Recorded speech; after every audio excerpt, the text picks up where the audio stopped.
Dear colleagues, we continue our working day, and I give the floor to Colonel Oleksandr Motuzyanyk, who is the spokesperson of the administration of the President of Ukraine on the issues of anti-terrorist operation. He will brief us on the latest in the east of Ukraine.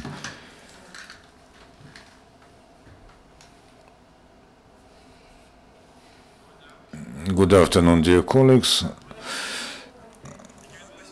This is the chronicle of the events in the zone of anti-terrorist operation over the last day. In Luhansk sector, the situation deteriorates. Yesterday, the enemy fired from grenade launchers and mortars at our defense strongholds next to Stanitsa, Luhansk and Shastya. They fired at nighttime. Significantly more active were the combat actions next to Bakhmutivsk highway, and there was, for the first time in a long time, the enemy artillery barrage next to Novotoshkivsk and Trokhizbenka. Also, the situation is not calm in Krymsk and Nizhny. On the border of Luhansk and Donetsk region, several enemy provocations took place next to Troitsk and Sanzharivka. However, they did not use heavy armaments. In Donetsk sector, next to Svetlodarsk and Gorlivka, yesterday it was significantly, essentially calm. Over the day in Luhansk, Mayorsk, Kirov and Novgorodsk, there was several exchanges of fire, all of them at night time. From Gorlivka to Donetsk, several enemy provocations took place to the east of railway Konstantinovka-Yastanovatka. In the vicinity of Donetsk, the situation is constantly the hardest, in spite of the fact that the enemy significantly more seldomly uses heavy armaments. The exchange of fire on the front line continues almost incessantly. Besides, residential blocks in Avdiivka and Krasnogorivka were shelled by enemy cannons and mortars. In Mariupol sector yesterday, the hottest spot was Novotroitsk to the east from Dokuchaevsk. In the morning, the enemy, for a short time, but powerfully, shelled the Ukrainian positions from armored personnel carriers and grenade launchers. Also, short-timed provocations of the enemy happened next to Granitny and Shirokine. As a result of combat yesterday, 2 Ukrainian military died and 9 got wounded. In Volodarsky village, there was an explosion in the street, as a result of it a 4-year-old boy died. Another 3 children were wounded.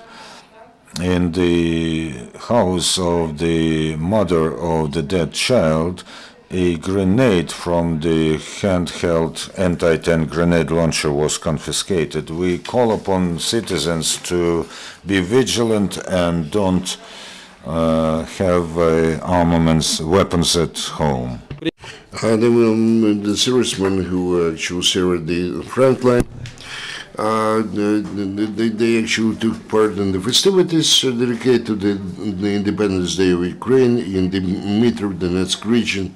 They organized a special exhibition of the military equipment under the slogan, the army and the people are united. At the same time, Ukrainian military men, even during the festive days, continue to improve their combat skills. You can see the photographs showing the training sessions for the gunmen.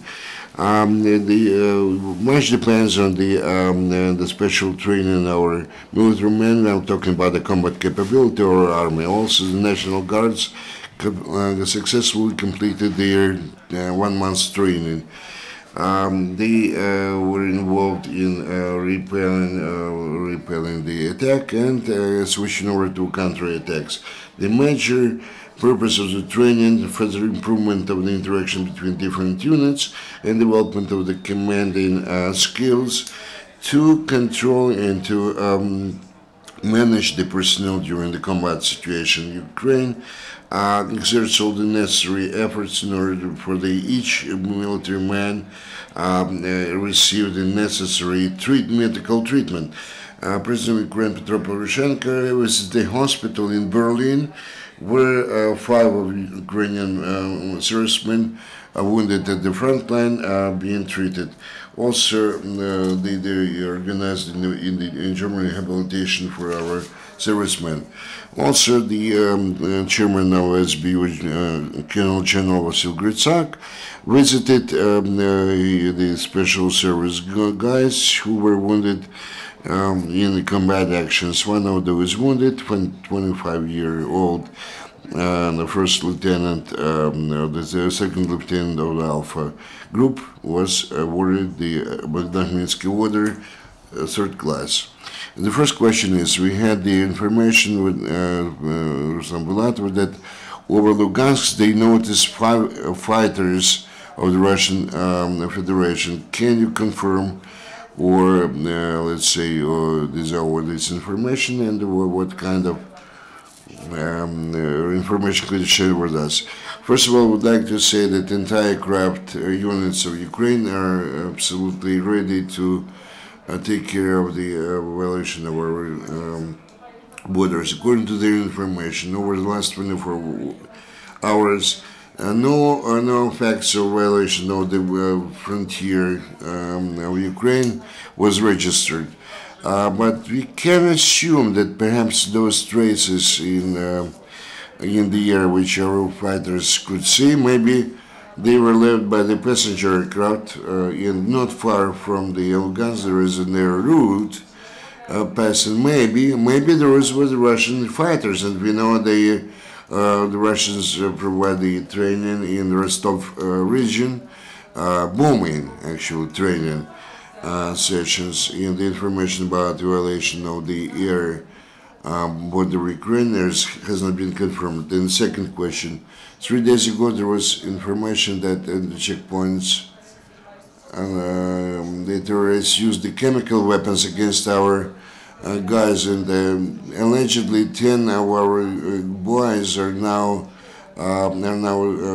treated in a hospital, being poisoned by those chemical substances. Same answer. We don't have the information which would confirm that fact about the application of chemical weapons against our guys. We actually communicated with the St. Mary detachment, but this information hasn't been confirmed. Any more questions? You mentioned two persons killed. Where? Sector B, Neversky, as a result of the enemy's shelling. There is another question.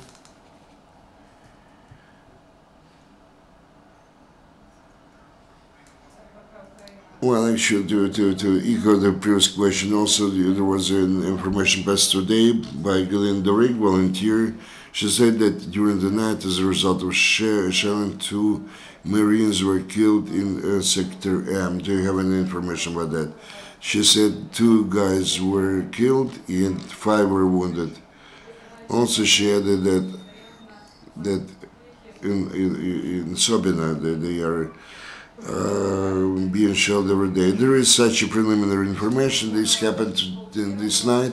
About after midnight, half an hour after midnight, the enemy started shelling of the Mariupol region near Sobina, and according to the preliminary information, as a result of the shelling, 2 our guys were killed and